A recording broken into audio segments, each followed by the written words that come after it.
Film diawali dengan memperkenalkan seorang anak gadis bernama Libby yang sedang menunggu jemputan ibunya, di mana hari itu Libby telah menyelesaikan acara perkemahan dari sekolahnya.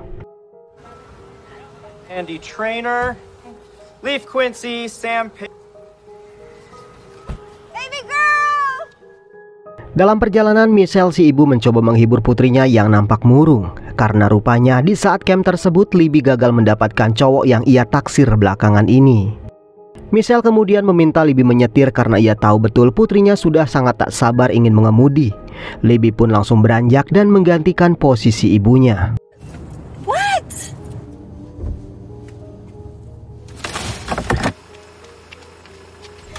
Check. Okay. Put the car into drive. Check your... Michelle kemudian berkata kalau lokasi perkemahan Libby tak jauh dari lokasi kabin warisan keluarga mereka. Michelle pun mengajak Libby mampir karena selain mereka sudah lama tak kesana, Michelle rupanya juga ingin memperkenalkan pacar barunya yang kini mengurus kabin tersebut.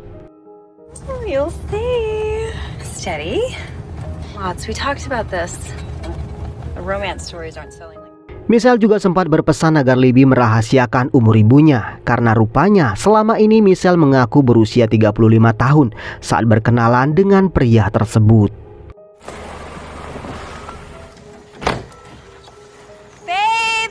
Mom, hello. Setibanya di lokasi, Libby pun memanggil kekasihnya dan tak lama kemudian seorang pria gagah perkasa keluar dari danau yang membuat mata Libby tak berkedip saat melihat begitu sempurnanya kekasih ibunya. Where's the Speedo? This is my boyfriend, John. Michelle mengatakan kalau pria yang bernama John itu adalah pacarnya dan sudah hampir setahun ini ia tinggal di kabin mereka. Mereka pun berkenalan di mana rupanya John adalah pria yang ramah. Di situ John juga memberikan hadiah berupa gelang kuno untuk Libby. John berkata kalau batu di gelang tersebut diberikan oleh salah satu suku yang bernama Navajo. It's the only look here by the Navajo, but represents the Phoenician goddess. Sepertinya pandangan pertama tersebut membuat Libby tak bisa melupakan John. Ia pun mulai berusaha tampil lebih dewasa dari usianya untuk sekedar mencuri perhatian John.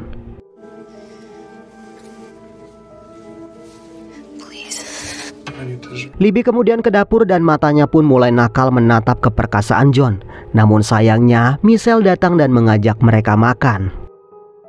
Di sana John mulai bercerita kalau ia adalah seorang peneliti dari salah satu lembaga pemerhati lingkungan, di mana tugasnya yaitu untuk meneliti beberapa spesies air tawar yang mungkin bisa digunakan untuk membantu bumi dalam mencegah bahaya efek rumah kaca atau bencana besar lainnya yang mungkin terjadi suatu hari nanti.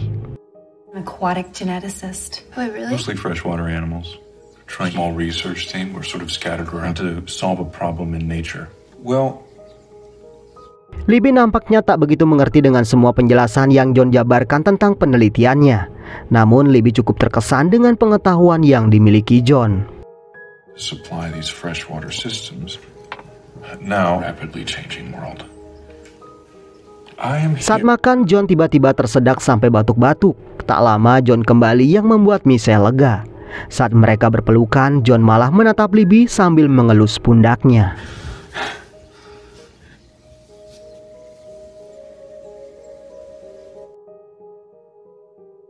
Saat tengah malam, Libby yang tak bisa tidur mengambil air minum di dapur. Tiba-tiba ia mendengar suara desahan si mama.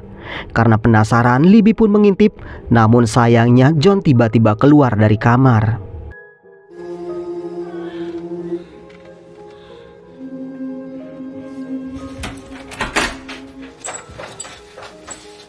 Sekembalinya dari toilet, John menatap Libby lama sekali. Sesaat kemudian ia pun kembali ke kamarnya.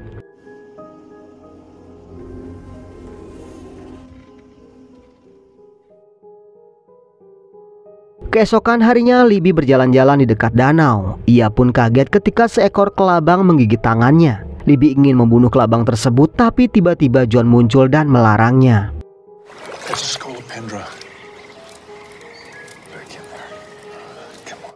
John berkata kalau kelabang itu tak boleh mati karena ia harus menghidupi anak-anaknya. Ucapan John itu pun membuat Libby terdiam.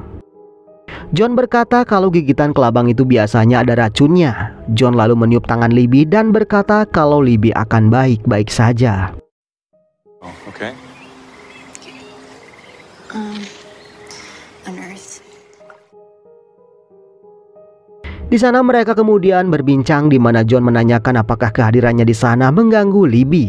Jika begitu, John siap angkat kaki untuk menjaga hubungan Libby dan juga ibunya.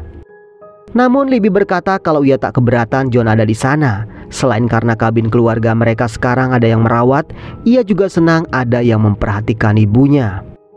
John lalu meminta Libby melihat kondisi Michelle karena hari ini ia melihat Michelle kurang enak badan. Libby lalu ke kamar Michelle di mana ia melihat Michelle masih tidur. Libby lalu mencari-cari botol miras di mana Michelle kemudian berkata kalau ia sudah berhenti minum sejak seminggu yang lalu.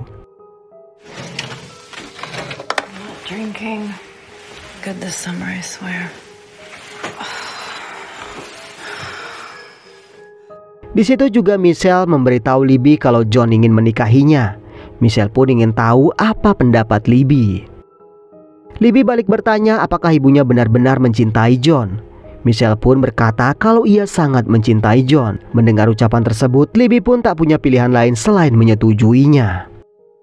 I love him, Libby. Important to me that you're okay with this. I'm happy for you guys. I love you, Liv. Saat kembali ke kamar, Libby melihat John dari jendela selepas ia berjoging. Terlihat John menyeka keringat dengan kaosnya. Alangkah terkejutnya Libby saat melihat John menghisap keringatnya sendiri.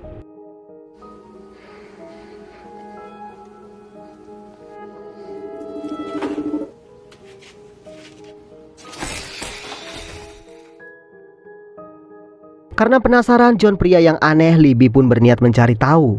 Ia kemudian membawakan John cola ke basement, namun John menolaknya dengan alasan ia tak suka minuman bersodium. Thank you. I can't do the sodium. But thank you. Libby kemudian diajak melihat penelitian yang sedang ia lakukan. Di sana John memperlihatkan ikan lamprey yang ia budidayakan. John menjelaskan bagaimana ia begitu mengagumi ikan lamprey. Selain karena ia adalah ikan purba, John mengagumi bagaimana ikan lamprey bisa hidup sebagai parasit dengan menggantungkan hidupnya kepada inangnya. Lampreys? Really? Yeah, slightly. 60 million years old. Guys have survived it all. Found in the freshwater and saltwater record. Libby kemudian membahas perihal rencana John yang ingin menikahi ibunya. John pun mengiyakan hal tersebut karena ia sangat mencintai Michelle. You and my mom are getting married? Yeah, we are. She's very, very special to me. Good. Sesaat kemudian mereka terlihat bersampan di mana Libby kemudian diajak melihat bagaimana ia menemukan sampel ikan lamprey. Di situ John membuka kaosnya dan mendapatkan ikan lamprey pada jebakan yang ia pasang.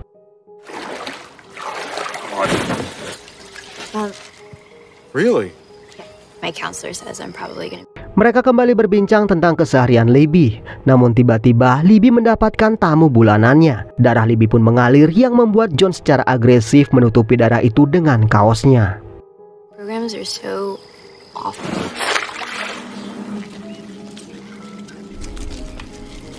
I'm sorry. Sontak Libby kaget sekaligus malu. Namun John berucap kalau Libby tak perlu malu sambil menjilat bekas darah di tangannya. We're both scientists. Totally normal. It's no big deal. Hal itu tentu saja membuat Libby merasa takut dengan perilaku si John.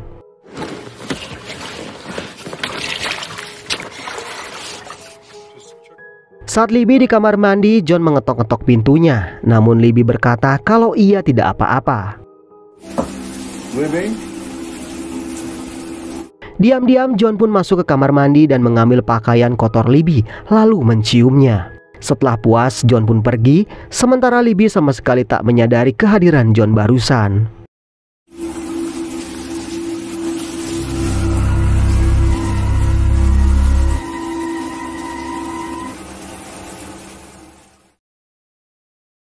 Libby kemudian mencari ibunya ke kamar, namun di situ ia malah melihat John. Libby pun akhirnya kembali ke kamar.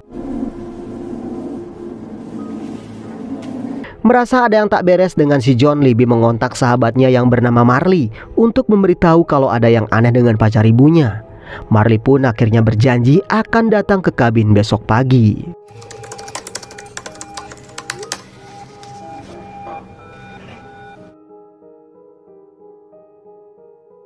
Di saat tengah malam, Libby melihat cahaya merah dari arah danau.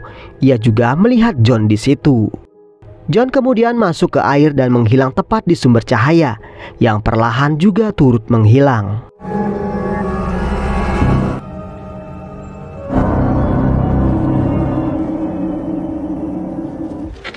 Mom? Libby lalu mencari ibunya, namun si ibu tak mau membuka pintu. Libby akhirnya nekat pergi ke danau seorang diri. Ia lalu memanggil John, namun John malah muncul di belakangnya. John? Libby? Sontak Libby kaget dan berkata kalau ia melihat John hilang di cahaya merah di danau barusan. Sambil tertawa kecil, John memperlihatkan bajunya yang kering, pertanda ia tak ada pergi ke danau. Libby bersikeras kalau yang ia lihat adalah John, namun John merasa kalau Libby berhalusinasi.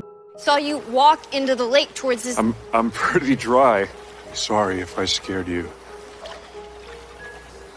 Libby masih tak percaya dengan semua ucapan John. Ia pun akhirnya meninggalkan John sendirian.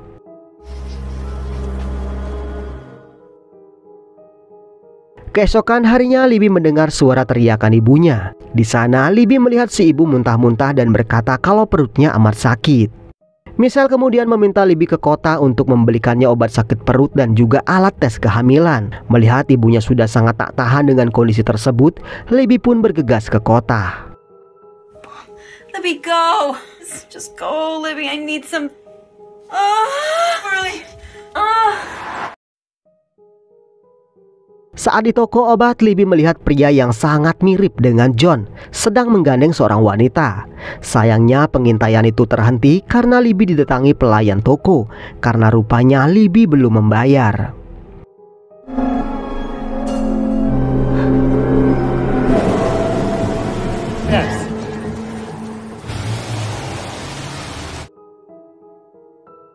Setibanya di rumah, Libby mendapati Marley sudah sampai. Saat ke kamar ibunya, Libby kaget karena John juga ada di kamar tersebut. Michelle berkata kalau kondisinya sudah mendingan setelah John memberikan kompres dan sedikit pijatan. Namun Libby yang masih merasa curiga dengan John bersikeras ingin menemani ibunya di dalam. Namun Michelle berkata lebih baik Libby menemani Marley. John meyakinkan Libby kalau ibunya baik-baik saja dan Libby tak perlu khawatir. Tentu saja Libby tak percaya dan malah semakin khawatir setelah John mengedipkan sebelah matanya.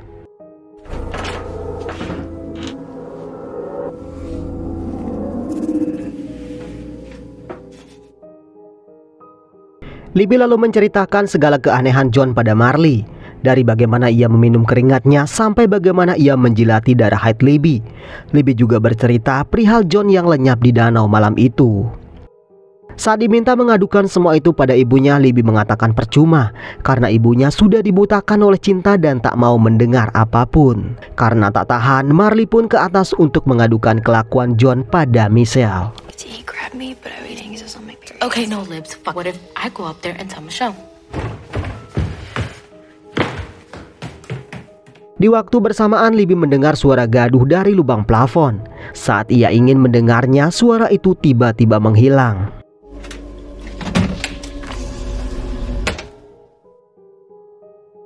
Saat hari petang, Libby terbangun dan mendapati ibunya dan juga John sedang di ruang depan. Michelle berkata kalau Marley sudah pulang saat Libby tidur siang.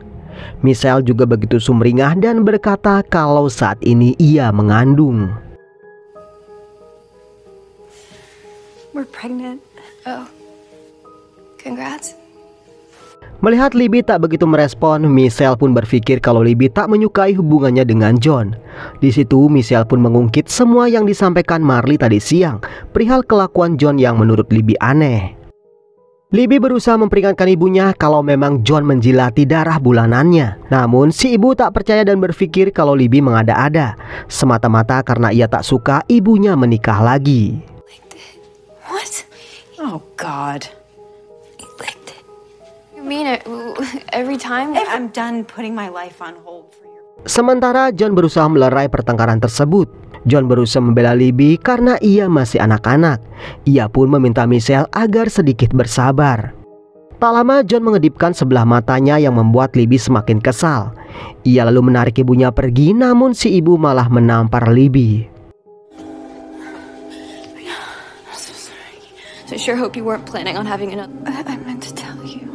Saking kesalnya, Libby pun akhirnya membongkar kalau usia ibunya adalah 42 tahun. Dan entah kenapa tiba-tiba saja John mendadak kesal dan meninggalkan Michelle. She's not 35, by the way. Hope you weren't planning on having another one. Libby, she's 42.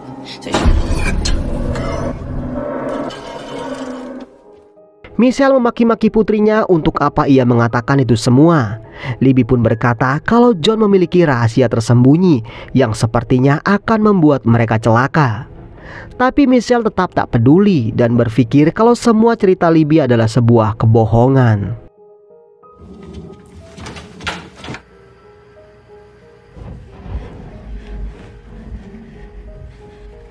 Saat tengah malam, Libby kembali mendengar suara-suara gaduh dari atas plafon. Ia kemudian keluar, namun ia tak melihat apapun di atas rumahnya. Begitu juga di sekitar danau.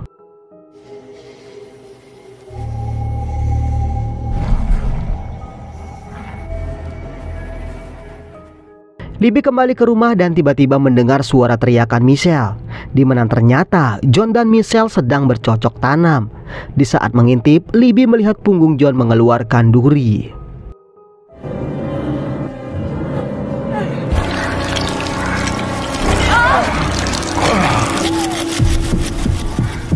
Sadar John bukanlah seorang manusia, Libby pun kembali ke kamar. Namun karena takut ibunya kenapa-napa, Libby akhirnya kembali. Namun sayang, ia terlambat karena Michelle sudah lenyap.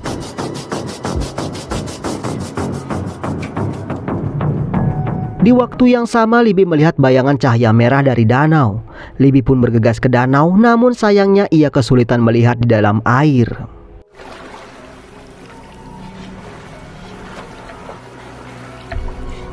Libby kemudian mengambil mobilnya untuk menyinari danau. Libby lalu menyalakan lampu jarak jauh dan disitulah ia melihat sesuatu yang bentuknya menyerupai sayap pesawat.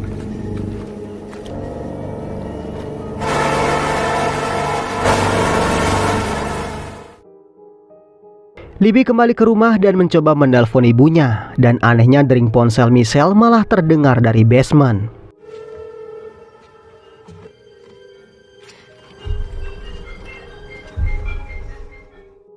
Libby turun ke basement dan kaget bukan main karena ia melihat Michelle terikat di dalam akuarium. Libby pun bertanya-tanya apa yang sebetulnya John lakukan terhadap ibunya. Libby juga melihat beberapa simbol aneh di dinding basement.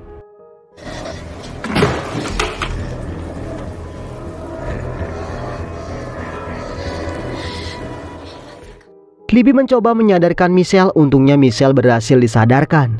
Namun di situ Michelle malah meminta Libby segera pergi. Tak lama kemudian Libby mendengar seseorang datang. Libby yang buru-buru malah menumpahkan garam ke lantai.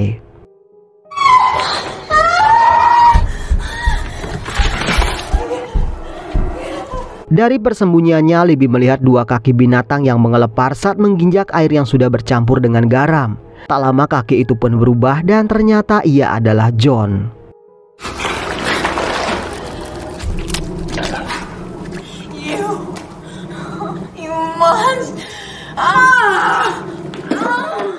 Rupanya saat itu Michelle akan menjalani persalinan. John nampak terus mengawasi bayinya keluar dari organ persalinan Michelle.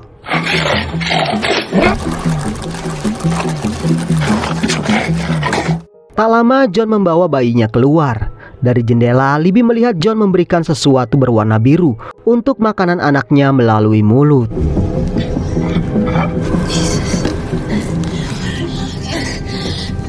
Libby kemudian mengambil ponsel ibunya dan menelpon 911. Di sana Libby menjelaskan kalau ayah tirinya berusaha membunuh dirinya dan juga ibunya. Setelah mengatakan posisinya, petugas pun berkata kalau mereka akan segera ke lokasi. Di waktu bersamaan, Libby kaget bukan main saat melihat jasad Marley di akuarium dan tengah dimangsa ikan parasit.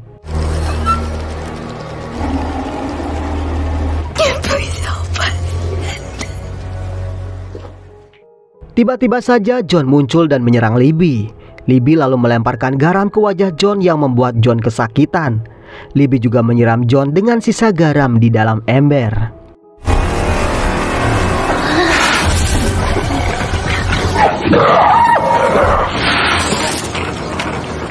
Libby kemudian melepaskan ikatan Michelle dan mengeluarkannya dari akuarium. Di sana Michelle meminta maaf karena ia tak percaya dengan semua omongan Libby. Karena tak ada waktu lagi, Libby berusaha membawa ibunya keluar dari kabin.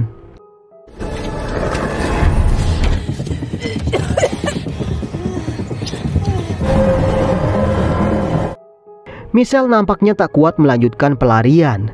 Di waktu yang sama, ia melihat John datang.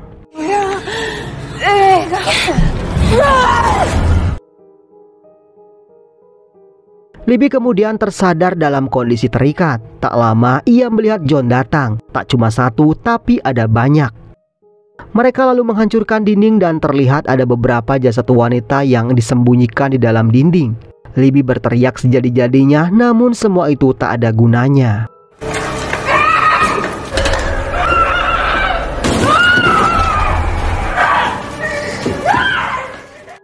John lalu mendatangi Libby dan mengeluarkan sesuatu berwarna biru dari mulutnya. Setelah itu, ia juga memaksa Libby menelannya, hingga Libby kemudian pingsan.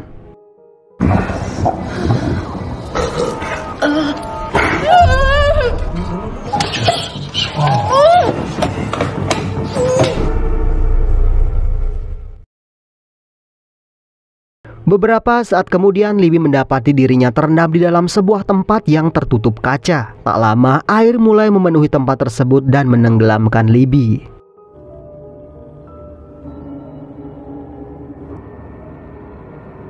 Ternyata Libby berada di antara banyak korban wanita lainnya yang kini terlihat sudah berubah menjadi kepompong. Wajah Libby juga berubah menjadi sosok mengerikan. Dan film pun selesai.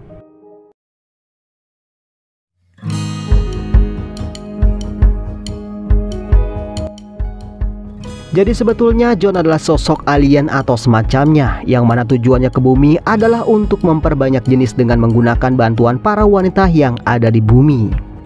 Karena itulah Libby sempat melihat orang yang mirip dengan John saat ia di kota. Tentu saja itu adalah John yang lain, yang juga dalam misi menculik para wanita dewasa untuk mereka jadikan sebagai alat berkembang biak. Meskipun film ini tak menawarkan ending yang begitu sempurna, tapi alur ceritanya dan atmosfer film ini cukup menegangkan. Dan seperti biasa selalu meninggalkan tanda tanya besar apa yang akan terjadi selanjutnya. Oke teman-teman, demikian alur cerita film kali ini. Mohon maaf jika masih banyak kesalahan dalam penyampaian alur ceritanya. Akhir kata, semoga teman-teman sehat selalu. Jangan lupa subscribe dan sampai ketemu di video berikutnya.